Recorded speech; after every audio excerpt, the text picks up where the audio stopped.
Bursa şаарына кирип келдик. Стамбулдан бери дээрлик 2 сааттай жол жүрдүк. Бурса шаары жөнүндө толугураак маалымат айта турган болсок, Бурсада 3 миллион 200 миңдей халк жашайт экен. Көпчүлүк адамдар бул жерде завод, фабрикаларда иштейт. Мындай айтканда Бурса шаары бул өндүрүшчүлөрдүн шаары деп айтылат. Өзүңүздөр көрүп тургандай эле Стамбулга караганда кийинчерээк жаңы шаар экендиги байкалып турат. Курулмалары жаңы курулган. Мындайча айтканда учурда дагы дүркүрөп, өнүгүп, өсүп аткан шаарлардын катарында экендиги ушул жолдорун аралап баратканда эле байкалып турат да. Бул жерде ар кайсы чоң дүйнөлүк брендтерди алып жүргөн завод фабрикаларында өздөрүнүн ушул жерде филиалдары бар экен. Кеңселери бар экен. Анан барыңыздарга маалым болгондой, бул Түркияда курулуш материалдарын жасоо, ошо курулуш материалдарын өндүрүү боюнча алдыңкы орундарда турат. Көпчүлүк ички жүн продукциясындагы ошо курулуш материалдарын даярдоодон буларга ошо кирешелер ошол жактан келет да. Мындайча айтканда мамлекеттин бир киреше булагы ошол өндүрүштө. Анан Стамбулда болсо көбүрөөк туризмден каражаттар көбүрөөк түшөрү ошол статистикалык маалыматтарда белгилүү да.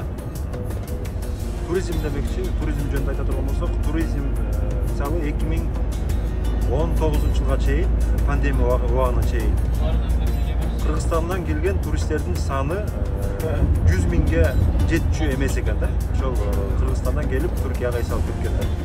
2020 жылы пандемия маалында кескин түрдө туристтердин саны кыскарып кеткен.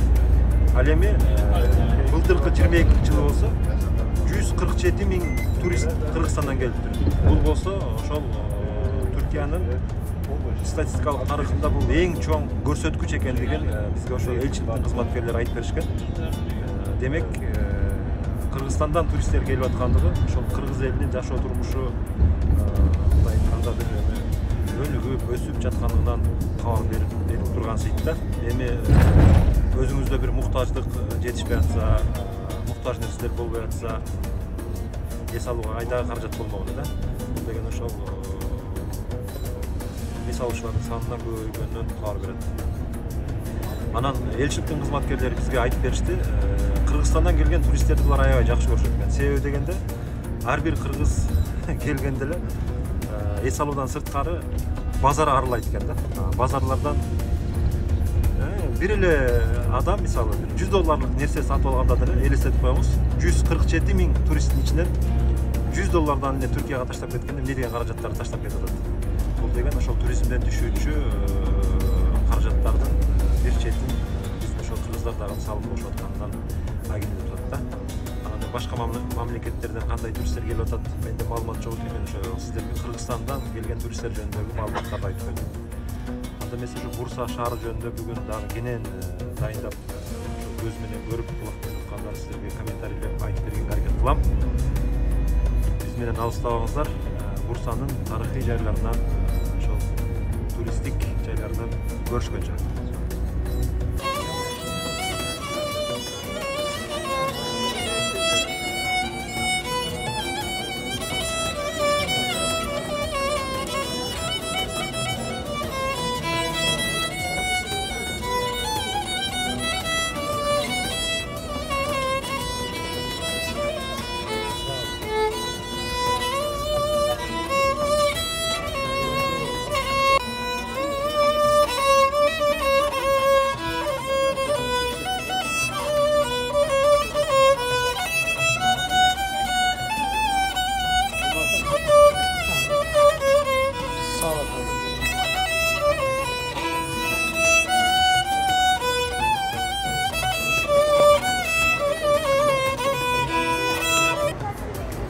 Биз Бурса шаарындагы Улуу Жами мечитине кирип баратабыз. Бул мечитти 14-кылымда Султан Беязид курдурган деген маалыматтар бар. Мындан дээрлик 7 кылым мурдагы мечит. Мына азыр ичине кирип баратабыз. 1399 жылы машһур Америкада мынакей. Бардык адамдарда эле мечитке кирип баратканда бут кийимди чечебиз.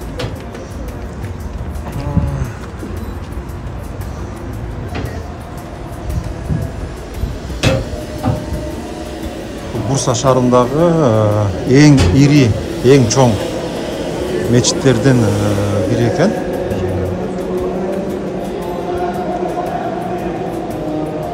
Азыр биз мына ошол Орозо айында келгендиктен бул жерде бүт ошол намаздар окулуп атат, таравих намаздар болуп атат экен бул жерде. Мына бул жакта ошол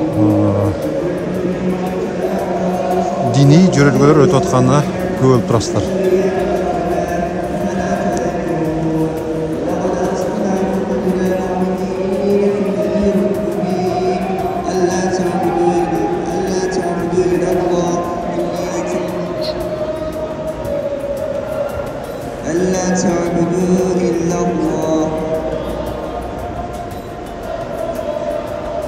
Байкашыбызча ошол жаш студенттерге Куран окутуу бир сынагы жүрүп жаткандай да.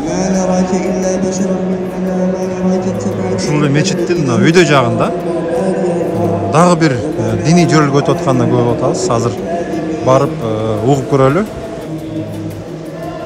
Анан бул жерде могу аялдар эмне кылып жүрөт дешиңиздер мүмкүн мечиттин ичинде. Көпчүлүгү ушул кечегиде Ая Софияга барганда дагы, кийинки Чамбылжы мечитине барганда дагы аялдар кошо жүрдү. Булар туристтер, көбүнчө ошол Түркиянын башка шаарларынан келгендер, же болбосо бизге окшоп чет өлкөдөн келгендер болушу мүмкүн. Ушу мечитти кыдырып, мечиттер дагы Түркияда ошол тарыхый жайлар болуп эсептелет. Ошол жака өздөрү келип, зыярат кылып, мечиттин курулмалары менен таанышып жүргөндөр. Мына бул жакта ошол баардык ошол бир жамаат өзүнчө бир тилектерди айтып, дуба кылып атышат.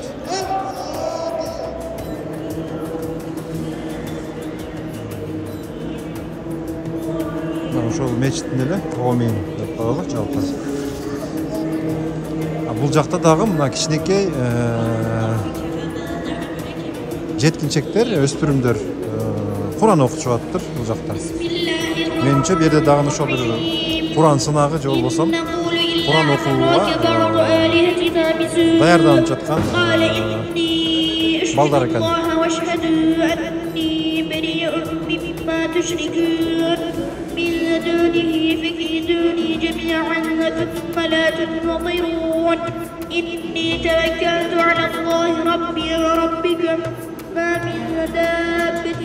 هو آخذ بناصيتها إن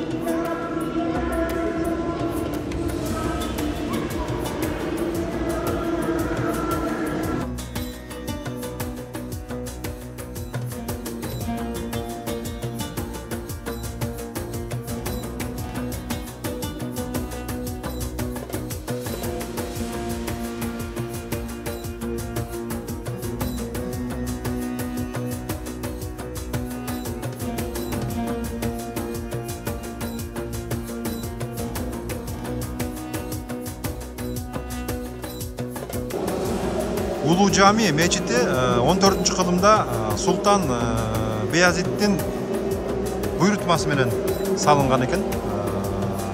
Бул мечиттин курулушу жөнүндө айтып бере турган болсок, 20 куполу бар, 12 тирөөчү бар, ошондой эле 2 минарети бар. Ал эми бул эң өзгөчөлүгү мечиттерде. Мына могу шыпты карасаңар, шыптан мечиттин ичин жарыктандырып тура турган атайын бир жарык, чоң бир айнек коюлган. Элестетиңиздер, 14-кылымда ушундай архитекторлор иштеп чыгышкан да. Бул дагы ошол Түркиянын көптөгөн тарыхый жайларын куруп кеткендер бул ошол Селжуктар доор деп коет. Ошол Селжуктар доорундагы курулмаларга кирет да. Анан бул эми ошол жарыктын эң түбүндө эле мына фонтан турат. Бул жерде ошол мечитке келгендер мешітке намаз оқыған келгендер даарат алышып ушул жерден кол бутун жуушса болот экен да.